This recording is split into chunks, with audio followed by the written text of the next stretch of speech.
I'm Jessica, and welcome to Reality Check. Thank you so much for tuning into this episode where I check off your list with the Love is Blind UK Season 2 reunion. Okay, is it just me, or is the Love is Blind UK franchise just so much better than the US version? Because I have felt this way ever since Season 1 came out of Love is Blind UK. And I was like, I don't know what it is, but it's just more captivating. I don't know if it's the people. I don't know if it's the accents. I don't know if it's the drama, because, I mean, in both Love is Blind UK seasons, we have gotten people that have gone all the way to the end and said, I do at the altar. And it come to find out that they have gone a divorce months later, and that has not happened in the US versions, which is absolutely wild to me that is happening. It's happened a few times now in the UK versions, which, oh man, I have so many questions. But needless to say, I really thoroughly enjoyed this season as a whole. I mean, I didn't recap it for a few different reasons. I was kind of late to the party in watching this series, and I only started watching basically the same week that the finale came out, and I was like, well, I feel like I'm kind of late and it doesn't really make sense to backtrack, but I figured the reunion was so piping hot that I needed to come on and talk about it because, you know, I mean, we had 3 marriages at the end of the season, and I mean, we know that 2 of them are no longer, which is absolutely crazy, and that played into why the reunion was so spicy. And in the description, or in the title of the reunion on Netflix, it was labeled like the fiery reunion, and I was like, what's going to be fiery about it? Because are all these couples, so many of them at least, got married, so what's going to happen? But wow, like, I did not expect that at all. I mean, here's the thing.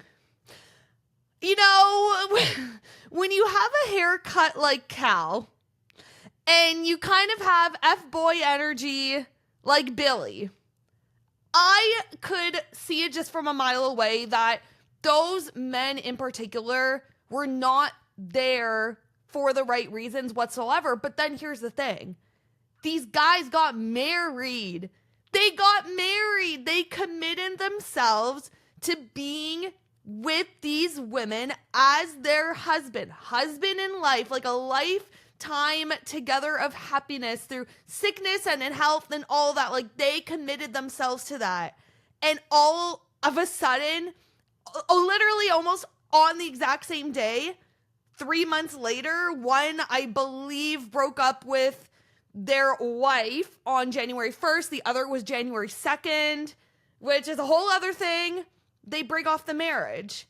And it's like, you literally did not give yourself any time or opportunity to seek the marriage through. It's absolutely crazy to me. And so it begs the question, I mean, were these 2 guys scheming in the pods and like had this whole thing of like, okay, bro, like, we're going to ride this out until the end. We have the same mentality. We're not into these girls, but we want to get famous. We want to get brand deals. We want to get the followers and all the things. Because, I mean, when you look at the Love is Blind franchise, yes, Love Island is massive, but you have to remember, like, Love Island isn't a global show. Love is Blind is a global show. And so, yes, I understand that this is the UK version, but they still have the North American audience watching it. So, to me, Love is Blind is even bigger than Love Island. I don't know if the Love is Blind contestants are necessarily pulling the Love Island numbers, but still, it's a massive show. And so, did they go into this whole thing being like, don't really care that we're going to get married, let's just kind of stick it out, and then let's make a pact that we're in this together. We're going to do this together, because you know what they always say, it's always easier to do something in a pair. And this honestly was giving that. And I can't believe. And then, like, Billy, you were married. You have literally already been married. What are you actually doing? Like, it's actually embarrassing. The fact that he's been married and then comes onto the show and is literally saying, like, I don't want to have to do this again. I'm taking this so serious, like that much more seriously because I have been married and I don't want to do that again. Like, those were the words that he was saying to Ashleigh. And I feel so bad for Ashleigh and I feel so bad for Sarover because those two girls just seem just so nice, so genuine. And I mean, it kind of also begs the question of like, did they scope out those girls? Because they seem like the type of girls that are going to turn a blind eye if something maybe arise, or they're willing to work through things. They're, you know, even though that there's things and hardships going on in their relationship, in their marriage, whatever it is, like they seem like the type of girls that will actually work through it, like no matter what. They're in this marriage, they want to make it work, like to death do us part. And it's actually interesting when you look at the girls that they chose, and you know, both of them, like I said, exude kind of very similar, I don't know if beliefs is the word, but just they have similarities in their personality in the sense that like they were ride or die till the end. And I was just so skeptical of both of these men. I mean, look, like, you have a haircut like Kal's. You don't think that he was in it for the wrong reasons? Like, I knew it. As soon as I saw that haircut, I'm like, this guy is a walking red flag, a walking F-boy. And there was just something about Billy too, where I was just like, no, I didn't get good vibes. But then it's like, okay, you make it down the altar, you say yes, and then I'm like, okay, they're in it. Like, I'm gonna step back a little bit and say, okay, my opinions on them have changed because I guess they really are in this for the right reasons, and I guess they really do love Sarover and Ashleigh. But then it's like, nope, you just proved that I was right all along because you literally just stepped away from this marriage. And let's also say too, both of these guys really didn't give a good enough answer as to why they left their marriages. Like, did you clock that? When asked, I mean, Kal said something along the lines of they lacked physical intimacy, and Sarover is like way too touchy-feely, and she pulled away, he pulled away, and it was just kind of, you know, it just happened. And it's just like, first of all, that's not a good excuse. And I also love the fact that Sarover, that she was like, I haven't changed from the minute that we talked in the pods to the very end of our relationship. Like, I've been the same person. And also too, it's like, you think she's actually going to change in 3 months. So she's like, you knew what you were getting yourself into. You knew the person that I was. I haven't changed whatsoever. So how are you saying and sitting here saying, oh yeah, I ended my marriage because like you've changed and your tendency, or I didn't like certain tendency of yours.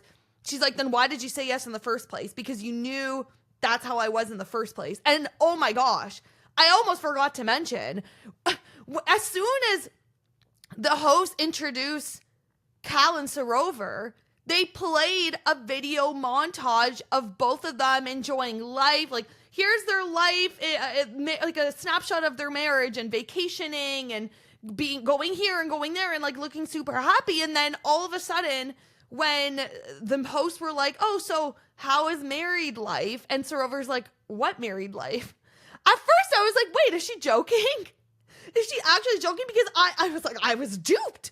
I can't believe, like, to me, why would they show that? If Sarover was put through that, like, he was not in this marriage for any like right reason. So like the fact that they had to show this recap of their life and play this for us and then basically be like, JK, they're not together. That was actual shock value factor. Like, I was completely shocked. I was not expecting it. And that's why too, like, typically I know in the US versions, they usually start off with the successful couple, like, oh, like, let's start on a high note, and then they go into the mess and the breakups. So I was like, oh, I was surprised. They're starting with Kal and Sarover. I guess they're together. Oh, and look, they have this video montage. They look happy. Nope. Psych.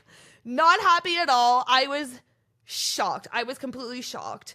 And, you know, I don't know. I don't know what these guys honestly were thinking. And here's the thing too, like, is getting divorced in the UK just a lot different than getting divorced in North America? Like, obviously, I mean, I can speak for Canada. Like, I know that you basically have to divide equals. If you don't have a prenup, you have to divide everything down in half. You own a house, divide in half. Bank accounts, divide in half, and you go your separate ways and you split everything apart. Like, divorce is very expensive, and that's why I'm like questioning, is getting divorced in the UK not like it is here, where you have to split up assets and you have to pay people out? Like, divorce is no joke. It's very expensive, and that's why I also just don't understand, if these guys weren't in it from the beginning, why did they say yes in the first place? And let's say in the pods they were questioning, like, I don't know if I'm into this, but you know what? I'm just going to try out this experience. Let's see how it goes. The least that they could have done was say no at the altar. I totally thought that Billy was going to say no at the altar, because he kept bringing up the fact that Ashleigh is in cabin crew, and he has apparently always said, like, even someone from his family was like, I never thought you'd end up with someone from cabin crew, because you've always said that you don't want to be with anyone that works in cabin crew. So I was like, there's no way that Billy is going to say yes, because it just, I mean, it's a really dumb reason to not be with someone. Like, you don't like the job that they have. I mean, look, Ashleigh's successful. She loves her job. Like, as a supportive husband, and if you do love her, you would get past it, right? Like, he's in the military, he's out. Like, to me, wouldn't those lifestyles actually work? Because if he's out in the military and she's in cabin crew flying, doesn't that work out? Like, it's not like one person isn't home when the other person is. I don't know. To me, it's just giving insecurity. And it's also just giving a major excuse that you didn't want to be with her, because, I mean, he really even didn't say, when the host asked him, like, why did their marriage, I don't know, why he broke up with her. Like, he was kind of like, oh, you know, I wasn't really feeling it, so I just decided that was it. I think he said something along the lines of, like, she pulled back, so then he pulled away, and they kind of drifted apart. But again, like, putting it on Ashleigh, that Ashleigh pulled back. And it's just like, no. You had some sort of scheme going on this entire time. Clearly, like, I would love to see Kal and Billy's group chat, because I'm sure, like, they even said, the girls, they were like, they compared notes. Like, I think Sarover was like, yeah, I reached out to Ashleigh, like, I'm going through this, like, he just broke up with me. And Ashleigh's like, wait a second, he literally just broke up with me the other day. And they're comparing text messages and sharing screenshots back and forth, and they're eerily similar. They're saying very similar things, and that's why it's just like, how can you not think that these two guys schemed the end of their relationships, their marriages together? For what reason? It's beyond me. I honestly just don't know. And it's honestly really sad. And I just feel so bad for these two women, because, like I said, they just seem so genuine. They seem like they were in this for all the right reasons. Like, they seem like two really, really great women. And now they have to live their life and go into relationships being like, yeah, I've been married. And I mean, I don't know. Do you count a Love is Blind marriage as a real marriage? I don't know. That's another thing where it's like, okay, I was married, but it was Love is Blind, so it doesn't really count. But it still does, because it's a real marriage. And I don't know. It's not like it's The Bachelor, because, you know, on The Bachelor, everyone gets engaged and all of those engagements end. Very, very quickly they end. But you're not you're not married. So it's like, okay, you know, we got engaged. I wore a really nice ring for a few months. We're done. But this is a marriage, and and you're getting divorced. Like, it's absolutely just so wild to me, and it sucks because it's like these two men took that away from these two women. And that, I think, is what, I mean, the most upsetting thing is, you know, they were completely blindsided. And I don't know, it just didn't even seem like they had explosive arguments all the time where they couldn't align on anything. They couldn't agree on anything. Like, it literally just seems like these guys one day woke up. They were like, okay, we're gonna, and here's the thing, okay? So this show this show filmed in September. So then into September, you go into October, and I believe that the UK, I'm assuming, I think they celebrate Thanksgiving in October, like Canadians, like us. I'm pretty sure. So, you know, you go into your holidays, you have Thanksgiving, and then after Thanksgiving, you know, you have a month, and then the craziness starts. You're starting to plan where we're going for Christmas Eve, where we're going for Christmas, what we're doing for New Year's. Like, all of that planning leads up to Christmas, and so they're just not going to leave and be like, hey, peace, I'm out. They're going to stay for the holidays. They're going to have a great time. They're going to get matching PJs, and then all of a sudden, on New Year's Eve, they're, you know, having one last party together. They don't know it yet, but next day it happens, and they break up and ask, and basically, you know, not ask for a divorce. They're demanding to get a divorce. I mean, one of them woke up New Year's Day and asked and wanted the divorce. And then the next one woke up the next day. He was like, hey, bro, I did it. Like, it wasn't as bad as I thought. Your turn. Tag, you're it. He goes the next day and gets the divorce. And it's just like, I don't know. It's like, okay, let's start 2025 fresh, you know, without these women, because we didn't want them to begin with. It sucks. It really, really sucks. And I just feel bad for them. I feel bad for them. But, you know, listen, I think there's nothing but love for these two women across the board. Everyone is just being so supportive of them. And everyone sees through these two men. Like, everyone sees through their true colors. And so, you know what? It's like, you guys suck. And you both thought that by being on Love is Blind UK, by making it to the altar, by getting married and now getting a divorce, like, it's like you thought that you were going to get all these opportunities and brand deals and sponsorships and all this. But here's the thing, men, boys, guys, here's the thing. People actually have to like you. And you can't be a villain and receive brand deals and sponsorships and followers, maybe followers. It's just not going to happen. So it's like you tried your little scheme and it didn't work. I don't understand how people can just be so dumb. Like, I'm sorry. How do you think, like, you don't think that we're going to see through you? We are literally, I mean, it's not even like about being like a professional reality TV watcher and we can see through it. It's just human nature. We can see through your bull. And you took advantage of these two women and you said all the right things. You told them exactly what they wanted to hear. And I mean, did you guys see and feel like Billy and Kal were actually into their woman? Because honestly, especially Billy did not seem into Ashleigh whatsoever. And anytime that he would be talking about Ashleigh, he'd be bringing up her job and the negativity around her job and how he doesn't like it and how he doesn't support it.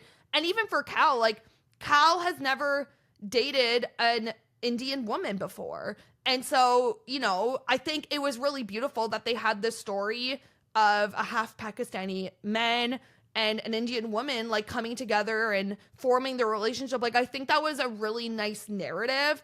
But it's like, if you, like, I don't think he was ever into her, even in the pods. Like, apparently his type is just dating white women. And it's like, okay, you can go beyond your type. But I also just, that's why, like, in the pods, I just also just don't feel like he was into her, because he already knew he wasn't into her because she wasn't his type.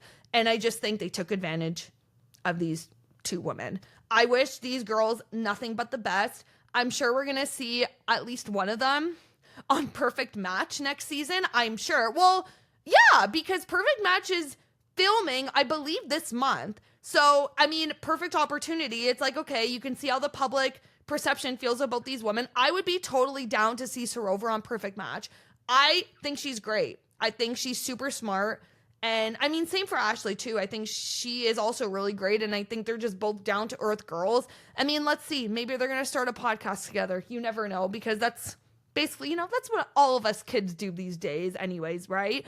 All right, let's get into Jed and Bardha, because I mean, look, if the funny thing is, I thought out of any couple, aside from Megan and Kieran, I thought Jed and Bardha were going to say yes at the altar. I thought 100%, like I was so sure that Bardha was in love with Jed, and I was so sure that Jed was in love with Bardha. So when, out of all people, when Bardha was the one to say no at the altar, I was shocked. Like, I was completely shocked. And usually I have a good gauge. Like, every time I'm watching the show, I mean, I was totally off on almost every single person this season. I thought most of these people were going to say no, but I thought Jed and Bardha was going to say yes. Usually I'm pretty good, but with them, yeah, I was totally off. And so their story was that, like, on the last episode before the reunion, Bardha was like, hey, no, but I don't want this to be the end of us. I just don't think we're ready for marriage. You know what, Bardha? I really respect that. If you're not ready for marriage, look, like, here's someone that's taking it seriously. Or so we think, because I have, you know, I have thoughts now on Bardha. What I was thinking about, like, I thought, okay, she doesn't want to get married because she's not ready. Like, totally fine. You've only known this guy for, what, a month, 6 weeks? But now, looking on the reunion and, like, hearing their story of how they broken up, it's just, nothing is adding up to me. And it kind of, for me, is giving a little bit of, they didn't really love each other to begin with. So their story out of the wedding was that they were going to try. They were going to try and keep dating and see how it goes. But Bardha didn't want to take off the ring. I mean, look, if you have a ring, you get a ring, you're not going to want to take it off. So kind of questionable, a little bit odd, because it's like, well, I don't know, because were they engaged? Or were they just boyfriend, girlfriend? Regardless, she didn't want to take off the ring. Fine. They go to the gym, and Jed is like, okay, can you take off your ring, because you shouldn't be seen with your ring in this gym. Like, all of a sudden, super randomly. And she's like, why, is your ex in here? And he was like, yeah. So, okay, it's very confusing, because the story doesn't really add up. I mean, okay, I'm assuming that Bardha knew who the ex was because she did some Instagram stalking. So I'm sure she knew who the ex was prior to going into the gym, and maybe scoped out the ex and was like, oh, his ex is here. How can I kind of make him tell me that the ex is here without me overtly saying it to him? Mission accomplished, if that was the case.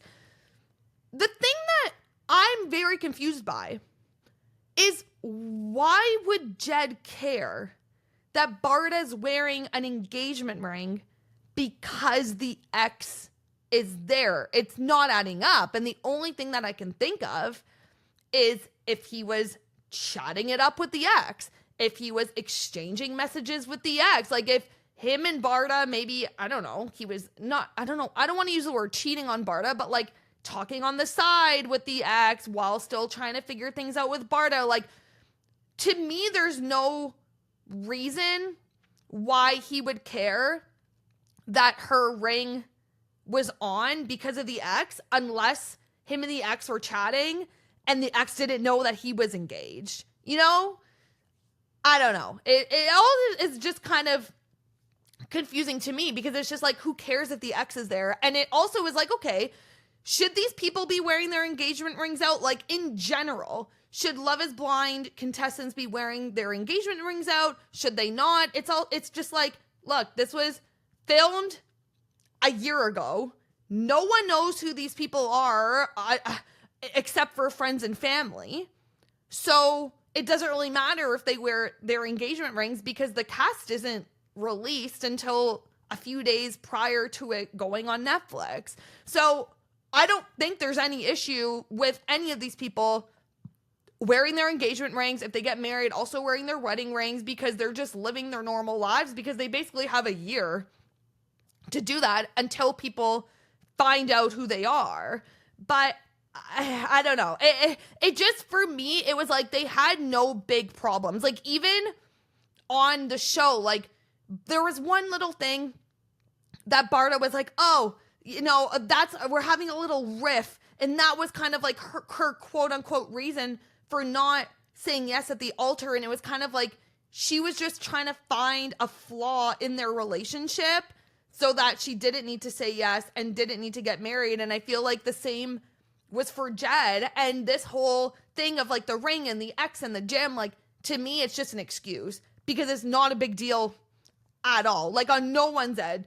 Doesn't matter that Bardha was wearing the ring. It doesn't really matter that the ex is there, but they're blowing everything out of proportion because I just think they were trying to find something that they could hold on to kind of just be like, yeah, this is the biggest and baddest thing that we have to deal with and overcome. I'm done, and peace. And yeah, now, you know, she actually did peace out because she lives in Dubai and has never came back. Good for her. Honestly, good for Bardha. I think, first of all, too, she got, I don't even know if a glow up is a word because she was beautiful on the show, but wow, Bardha looks incredible. Incredible now. Good for her. I don't think, honestly, in a nutshell with these two, I don't think they were ever in love to begin with, and I think they kind of just went along with it, but good for them. Good for them for not saying yes at the altar. I mean, Jed was asked by the host, would you have said yes if Bardha said yes? And he says he would have. He didn't think that back then he was sure, but he still would have. But it's like, okay, like that's easier said than done, or like easier said now that you're a year removed from it. I guess it's kind of like you don't necessarily know until you're actually in that moment. And it's also too like these people, I think in general with Love is Blind, you don't want to be the villain. Like, someone is always going to break up with someone. Whoever breaks up with the person is the villain. Whoever is on the receiving end of the breakup, you know, you're kind of, everyone feels bad for you. And that's kind of what these two are giving, where it's like, there's excuses coming from either side. And I literally don't know who's ended what and who's kind of trying to end things because nothing is really adding up. And I just think, yeah, I don't think they ever really loved each other that much to begin with, which I'm saying this in hindsight because I bought their love story while watching the show. I really thought that they were going to say yes at the altar, but now just hearing all of this, I'm like, it's just giving excuses and you never were going to go through with it anyways. All right, then they talk about this Photobooth Gate and it's just like, there's always got to be some sort of scandal on these shows, and this was it. The Photobooth Gate. Did the photo booth have a curtain or did it not? That was the question. And okay, I thought it was really interesting that they were like, we have the receipts. The receipt is the photo of the photo booth. And I mean, the photo that they showed of the photo booth did not have a curtain. However, I have seen in other instances, it was on Claire and Emma's podcast or on their Instagram where they had a photo. I think they just like pulled it up from Google and it did have a curtain. But then Freddie and Benaya, part of their podcast episode, like recapping the show, they actually, because obviously they live in the UK, they were on the previous season, they went to the bar, part of their podcast episode, which I love. I think it's so good. And they confirmed that there was no curtain. So it's kind of like, who knows? This was a year ago. So maybe now there's no curtain. Maybe a year ago there was a curtain. Needless to say, whether there was a curtain or not, if you are saying, Javen and Sophie, if you are saying that you were arguing and you didn't want anyone to see that you were arguing, or you didn't want to kind of like spark up people looking at you and cause a scene, you think the best place to continue arguing is in a photo booth? It actually makes zero sense. And here's the thing. It's like, okay, if you wanted to have a private conversation and went into the photo booth, okay, maybe I could buy that, not really. However, let's not forget how Javen was chatting it up with Sophie at the mixer. We saw it. It was on camera. We literally watched it. He was flirting. She was flirting. He was engaged at the time. So not appropriate for him to act like that and for him to kind of just like engage in conversation with all of these women. But it's like, okay, yeah, you can chat. But like, he was doing more than chatting. Like, you can even just see it in his eyes. He was flirting. He was into it. He was never into Katisha at all. Like, that's another thing, okay? He was never into Katisha. This guy just went with the flow. He just wanted to be on the show. I honestly don't think Katisha should have ever picked him, but that's for her to, you know, she says that she doesn't regret it, which I don't think she actually believes that she thinks that. Like, I think Katisha does regret picking Javen. Like, why? I'm sorry, no offense, but like, why wouldn't you regret it? Why wouldn't you? You know, and it's like, you didn't have to go with Demela. You didn't have to go with Demela. Like, that's fine, but she did go with Javen. If she wasn't feeling Demela, it's okay. I'm not sitting here being like, she shouldn't have went with Javen. She should have went with Demela. Like, I don't think either one would have worked out. What I'm trying to say is he was never in it since day one. I didn't see anything between them whatsoever. And so for him to kind of just go to this bar, flirt with everyone, and then to go home with Katisha, and then to leave, like, I'm sorry. It's such a big red flag. It's such a big red flag. If you're going to go alone, you're going to go alone. I don't know. To me, I believe Megan and Kieran that there was a curtain. Like, to me, it just makes the most sense. This guy was flirting up a storm. Him and Sophie were engaging in conversation before the mixer and after the mixer. They went into this photo booth. Who knows what happened? I don't think obviously anything crazy, but who knows what happened? Who knows? We'll never know. We'll never know. That's why it's called Photobooth Gate. We'll just never know. But to me, I don't trust that guy for a second. I mean, even Sophie said, like, she was apologetic. She was like, yeah, looking back, I shouldn't have engaged in conversation. I shouldn't have engaged, like, the way that I did, the way that I went about it. I'm not proud of it, and I'm sorry. Like, she at least apologized at the reunion to Katisha, but Javen stood by his decision, like, just stood by his actions and was like, I didn't do anything wrong. There was no curtain, so I had nothing to hide. Like, it's just like, this guy is, again, I say this every single season, majority of these men are walking red flags. I just feel so bad. I feel so bad for these girls. I don't know why it's always the men majority of the time that are the walking red flag, but I could see it from a mile away. They were never going to work out. He was never into her. I don't even think she was into him.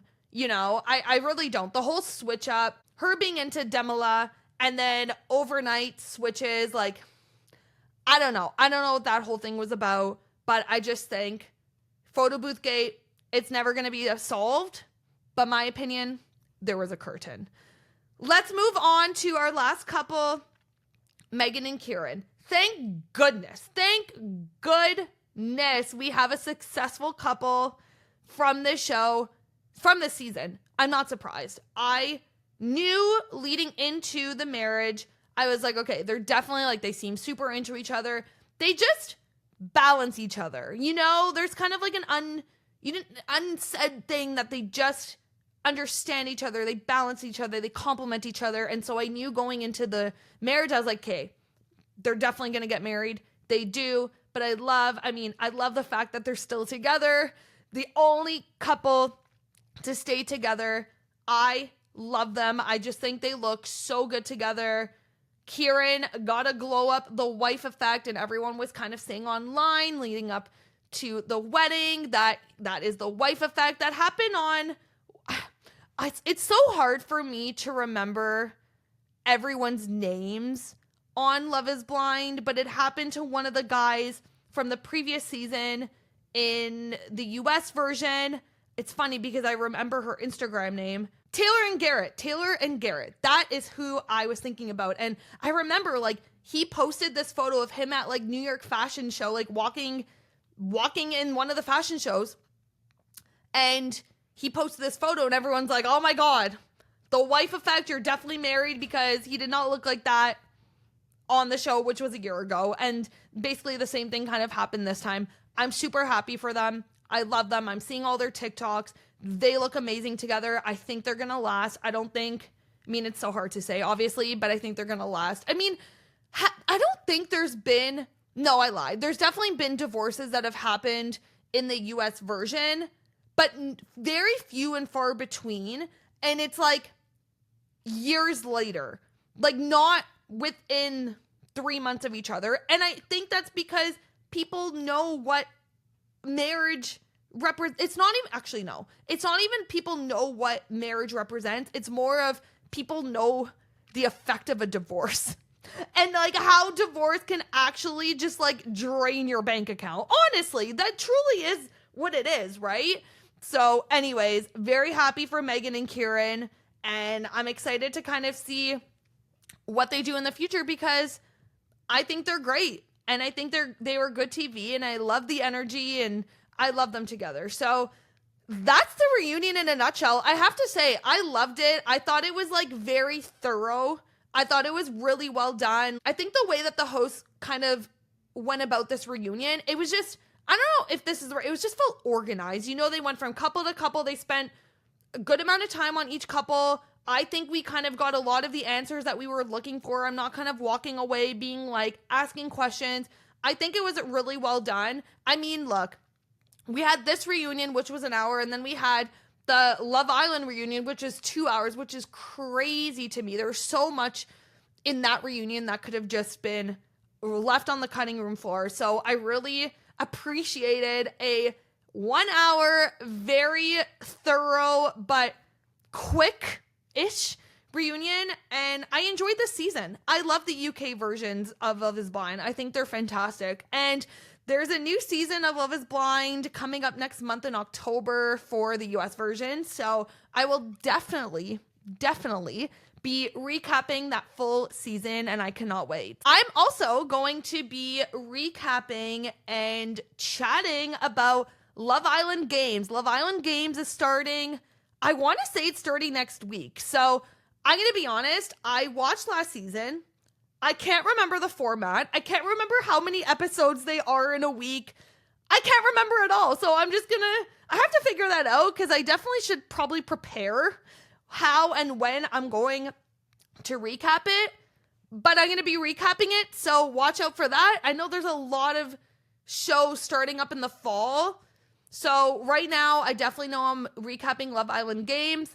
We'll see what else I'm recapping. We'll just go with the flow. You know how it is. So that'll do it for me today. Thank you so much for tuning into this episode. Please rate, subscribe, review, do all of the things. Follow me on Instagram and TikTok at yourrealitycheck.pod.